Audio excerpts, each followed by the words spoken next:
শামবিল আলাইহিস সালাতু ওয়াস সালামের কাছে গিয়ে বললেন, ওগো পয়গম্বর, আমাদের জন্য একটা নেতা নিযুক্ত করে দেন। আমাদের আদিভূমি বাইতুল মুকাদ্দাস থেকে আমাদেরকে বের করে দিল, আমরা আবার যুদ্ধ করতে চাই, একটা নেতা দেন। এটা কোরআনে 200 সূরা বাকারা 246 নম্বর আয়াত। আলাম তারা ইলাল মালাই মিন বানি ইসরাঈল মিন বা'দি মূসা ইয ক্বালু লিন-নাবিয়্যিল্লাহুম বা'আস লানা মালিকা। বলি আল্লাহু আকবার।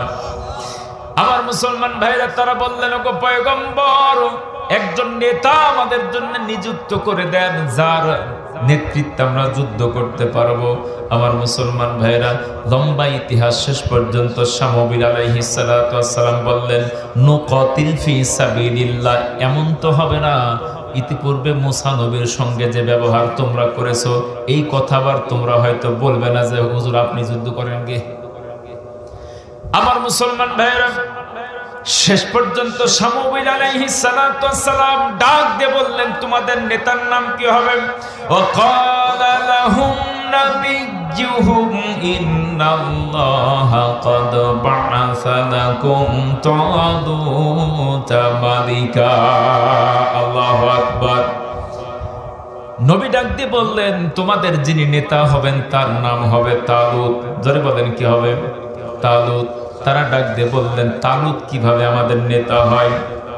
ক্বালু আন্না ইয়াকুনু লাহুল মুলকু আলাইনা ওয়া নাহনু আহাক্কু বিল মুলকি মিনহু। আল্লাহু আকবার। তারা ডাক দিয়ে বললেন, তালুতের টাকা নাই, পয়সা নাই, ধন নাই, সম্পদ নাই, সে নেতা হতে পারে কি করে? নেতা হওয়ার জন্য আমরাই যোগ্যতা বেশি আছে। আমরা মনে করি নেতা হওয়ার জন্য টাকা থাকতে হয়, পয়সা থাকতে হয়। বাংলাদেশের নেতা হইতে হলে যিনি সবচাইতে বেশি তারিখ, বিড়ি, গাঁজা, ইয়াবা, চাঁদাবাজি, ধান্দাবাজি করতে পারে, উনি বড় নেতা। কথা বলো ঠিক কিনা? একটা হুজুর যদি দাঁড়ায়, ওরে মানুষ ভোট দেয় না, হুজুর কেন ভোট করবে? আরে এরকম লোক আছে না নাই? এতদিন হুজুরটা ভালো হয়েছিল, ইদানিং খারাপ হয়ে গেল। মসজিদের ইমাম নিয়োগ দিবে, মাত্র 200 লোক, 200 মুসল্লি মসজিদে নামাজ আদায় করে। একজন ইমাম নিযুক্ত করা হবে, ইমামের মাথা থেকে শুরু করে পা পর্যন্ত তালাশ করে, ও বিড়ি টিড়ি খায় কিনা, ও গাঁজাগুলি খায় কিনা, এরপরে মিথ্যা কথা বলে কিনা, বউ পর্দা করে কিনা, হাজারো দোষ হাজারো ভাবে খুঁজতে শুরু করে। মাত্র 200 লোকের ইমাম। কিন্তু একটা ইউনিয়ন পরিষদের ইমাম যখন নিযুক্ত করে ভোটের সময়তে, আবার